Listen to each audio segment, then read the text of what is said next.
Donald Trump and MAGA Republicans are crashing in the polls heading into the midterms. And now JD Vance has made things much, much worse. Vance throwing Donald Trump and MAGA Republicans under the bus with the most horrible speech imaginable in Wisconsin. But this is the national message that he's taking around, whether it's in Wisconsin, Michigan, Virginia, where there are a lot of Democratic flips that could be happening in the midterm. So take a look at the generic polling right here for the congressional ballot.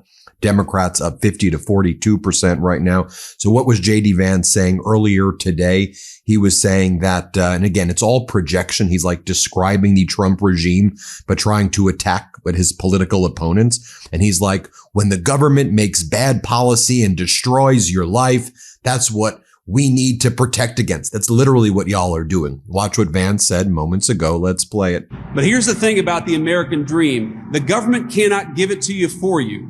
But the government, with bad policy and bad leadership, it can destroy that American dream, whatever shape it takes in the lives of you and your children. And then JD Vance says that when you go to the polls in November, I want you to think who will protect your money from the fraudsters. I mean, literally, this is like a regime, the Epstein class fraudsters in the Oval Office. But go on, JD, here, play this clip. Generosity of spirit. And so I want you, when you go to the polls in November, I don't want you to just think about all the great things that we've accomplished, all the great things that we've talked about. I don't want you just to think about no taxes on tips and lower gas prices. I want you to think, who is going to protect my money from fraudsters? And the simple answer is it's Derek Van Orden and congressional Republicans. It is not the Democrats who created this problem to begin with. And then his final message was, you got to stop the crazy Democrats. Stop the crazy Democrats. Y'all are a bunch of pedo protectors in the Oval Office. You are the Epstein class. You are the cabal. Here, play this clip. I just want you to know that every single day I go to work and every single day Donald J. Trump goes to work, and we fight for the American dream for you and your family, however you define it. We would really appreciate you not sending us a bunch of crazy Democrats in November. So please don't do that. God bless you all. Thank you. Additional data points I want to share with you right now. This broke my heart this morning. A call for Minnesota into C-SPAN. A 65-year-old legally blind and disabled woman lost 28 pounds because she can't afford food under the Trump regime. She's starving to death. And this is an experience by millions of Americans, or at least hundreds of thousands of Americans are experiencing this right now. Here, play this clip. And that's what my topic is. I had my annual physical yesterday. I'm 65 years old. I'm legally blind. I'm on disability. I went to my doc and I lost 28 pounds in the last year. I did not need to lose 28 pounds. I did not try to lose 28 pounds. I lost the 28 pounds because I cannot afford to eat anymore. Under Biden, I'm sorry. I'm so sorry. Under Biden, I was able to put $100 a month away for food, along with my SNAP, and I did okay. I could get fresh fruits, fresh vegetables, and meat. It is just me. But now, with grocery prices so high, propane, electricity out of this world, I now only allow myself $65 a month for food. Sharon, are you on SNAP benefits? Let me tell you, under Joe Biden, I received $80 a month for SNAP. That was taken away from me under Donald Trump. He took it away. He gave me $24 a month. I did receive that for a couple of months. Then he took it down to $12.50 a month. I said, screw you. So I'm not doing that no more. So now I get $65 a month, Mimi. And for them people out there, all these Republicans that are doing so flippin' well right now, I have 3 potatoes. I have a half a tomato. I have 3 bananas, 1 apple, 1 can of soup, a half a loaf of bread, 1 egg, and 1 can of green beans. I do not get paid until the 3rd. I am disability blind. I cannot drive a car. I'm 15 miles out of town. So I am not able to just, trot my butt down to the food shelf. I used to volunteer at the food shelf. I can't even do that anymore. I don't understand. I'd like somebody to explain to me, why is it always the poor people that are helping the poor people? I don't understand. But what I want to say, Mimi, is that it's really close to coming. Like that man said, the end is coming near, and it can't be any more true for me. And next I will share with you a Tony Gonzalez voter in Texas, right in Uvalde, and a big Trump supporter. And you'll see that these Trump supporters, these ultra MAGA people, are finally waking up. Here, let's play this clip right here. I voted for the man twice now. And for Tony Gonzalez? I did. Are you disappointed? Yes, ma'am. It's sort of like, I'm disappointed in most of the Republicans. And on the person, I'm not too pleased with the Democratic Party in San Antonio. And that's just me. I'm a Christian. I'm Catholic. Now, I asked him to describe with one word Tony Gonzalez, and he said sad. I asked him the same question about Donald Trump. He said delusional.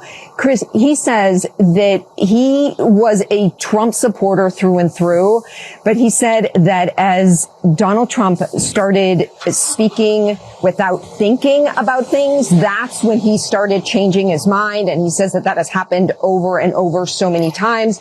So one of the big questions for me was, wait, so would you vote for a Democrat? Is that how strongly you feel? And he said that going forward, he's going to look at the person, not the party.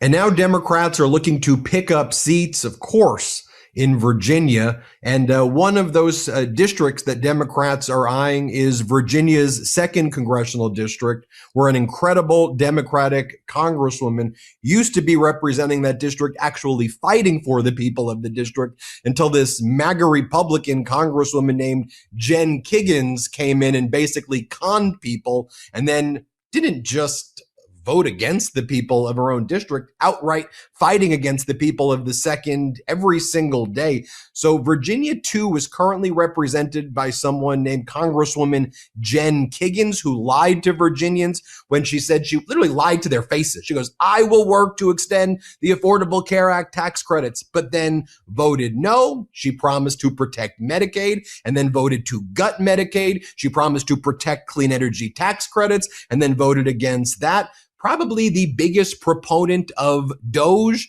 destroying the people's jobs in Virginia. So basically right now, the people of the 2nd are represented by someone who each and every single day is attacking them, not representing them. And so now I want to bring in Congresswoman Luria. I'm not bringing in Congresswoman Kiggins. And so you represented that district, Virginia's 2nd, from 2019 till about 2023. There was that 2022 election. Kiggins came in and made all of these promises, and Youngkin came in and did the ads for her and said, we're going to be delivering for you. And it was a very close election. You lost that election in 2022, but now here we are heading into the midterms in 2026. And I think that people were like, damn, we got conned. We're now represented by someone who hates us. We need to get Luria back. So talk to us a little bit about this district and why you're confident you'll be able to flip it. Well, thanks for having me. And I would say that the folks definitely got conned by Kiggins. I think that's a good term. Like, we should sort of start using that as a catchphrase. But here you have somebody, she's a healthcare professional, and she votes against access to healthcare by gutting Medicaid. She votes against affordable healthcare by, doing a little charade that says she wants to extend the ACA tax credits. But in the end, when given the opportunity to vote for them, she votes against them. And her most recent prank or stunt is, yesterday there was an Aviation Safety Act. The woman was a helicopter pilot in the Navy. And what did she do? She voted against aviation safety and votes with Trump 100% of the time.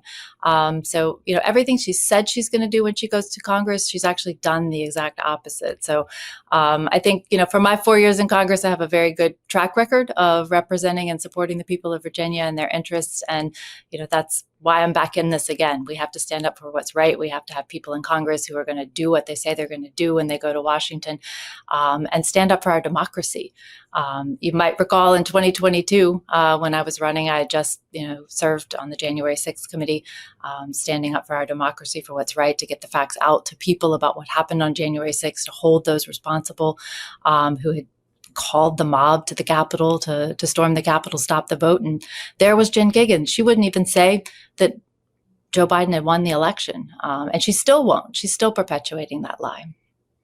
Yeah, I don't do political ads, but I like your idea there. You go, Kiggins lied to Virginians when she said that she would extend the ACA tax credit. Conned by Kiggins. Conned by, a future career for me. I don't know. But let's talk about the fact that, Trump has dropped so significantly amongst independent voters, and Virginia has an independent streak. I mean, you had a Republican governor before, you have a Democratic governor now. They really couldn't be, they're like the exact opposite people right now. And we saw, even with the types of executive orders that Governor Spanberger gave, probably my favorite rebuttal I've really ever heard that she delivered to whatever the hell Donald Trump delivered. But, we're seeing, at least in the polling data, independent support of Trump only at around like 24% or 25%.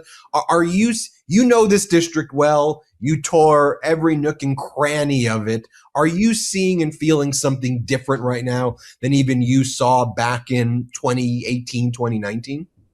Yes. So, we're in a similar situation, but it's actually gotten worse. So in 2018, when I ran for Congress the first time and flipped this district from a Republican, that was the same year that Abigail Spanberger, myself, Jennifer Wexton, so 3 Virginia women flipped 3 districts that year. And there was a lot of anger and momentum that said, Democrats really need to come in and take over Congress to put some sanity in place. But, you take that and you multiply it times 10, 20, 100, people are just really fed up. They don't think that what the Trump administration is doing represents who we are as Americans. They don't believe in, National Guard troops on the streets and ICE agents terrorizing people, shooting of American citizens in broad daylight. This is not who we are as Americans. The weaponization of the Justice Department against political enemies. The list is pretty long. I don't know how much time we have, but we could, keep going and going. But, I think people really are fed up. They are angry about what this administration is doing, and they want to hold accountable every single member of Congress who votes in line with Trump all the time, like Kiggins does.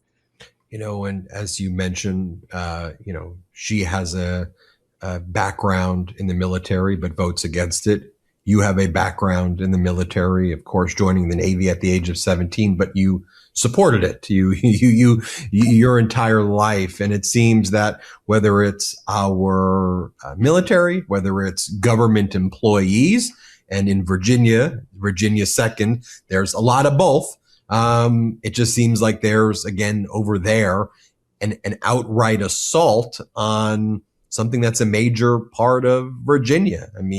Military families, camaraderie with military, protecting. One of the things that you pioneered is the PACT Act, which MAGA Republicans voted against, protecting the health and safety of military veterans. And you see right now in the Trump regime, their gutting of the VA and firing lots of federal workers who have military backgrounds as well. I saw at the People's State of the Union that we ran, there was a story about just government employees who were saying that right now they're consulting shelters for unhoused individuals because they're a month away from foreclosure. And that's a story we're hearing, and a tragic story we're hearing. Will you hearing those stories in a second? Well, I will tell you that, there's really probably nowhere else in the country other than Washington, D.C. proper that is more impacted by the cuts to DOGE, has more federal employees per capita. And, 40% of our economy is directly or indirectly tied to the Navy and DOD. We have the largest naval base in the world. We build all of the carriers and half the submarines. So when you start cutting the military, putting veterans' healthcare at risk, and an assault on federal employees, it hits pretty hard where we are. And I hear that from people across the district, people who are furloughed, who were sort of stiff-armed and forced to take this early retirement, and people who are just, fed up. Like, I cannot continue to serve in this capacity. I believe in our country. I'm a patriot. I love our country. But, I don't want to continue to serve in this capacity for our federal government under this administration. So I hear that just over and over again. And we need to make a change. Congresswoman, before we go, where can people learn more about the campaign? And what's your final message that you want to put out there to our more than 6 million subscribers who are watching it, whether they're from Virginia or throughout this country or the world? Well, people can learn more about the campaign at Elaine for Congress, spelled out FOR, ElaineForCongress.com. So you can learn about the campaign there. You can support us from afar. And my message is that we have to flip the House. We have to flip the House to put a check on this administration. And this is one of those seats. I'm a red to blue candidate, so one of the 12 seats that's going to make the difference to flip the House. I've done that before in 2018. This is a D+0 district. What does that mean? We are number 218. We are the swingiest of swing districts in the country. And we need your help from every corner of America to make us have the resources that we need to flip this district and flip the House of Representatives. So please look us up at Elaine for, spelled out FOR, Congress.com. Congresswoman Elaine Luria, thank you for joining us. Thanks for having me. And everybody hit subscribe. Let's get to 7 million subscribers. Want to stay plugged in? Become a subscriber to our Substack at MeidasPlus.com. You'll get daily recaps from Ron Filipkowski, ad-free episodes of our podcast, and more exclusive content only available at MeidasPlus.com.